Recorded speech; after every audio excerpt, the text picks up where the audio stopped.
mbokki yëmbal ginnaaw bi ñu réaliser ñaari place publique yi ñu tuddee sunu baay Thierno Ndiaye te nekk ci Caaray Kaw ak sunu baay Daouda Diop Abdoulaye Malick bi nekk ca yëmbal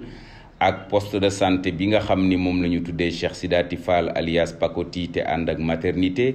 bibliothèque bi ñu tuddee Waagaan Ndiaye te nekk ca Caaray Kaw, centre commercial Serigne Cheikh Tidiane Sy Al Maktoum ba nekk ca Mbedd Fass,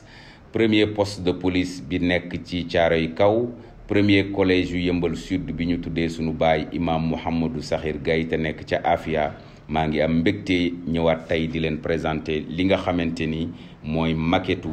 stade Yëmbal bi ñu war a def gazon synthétique.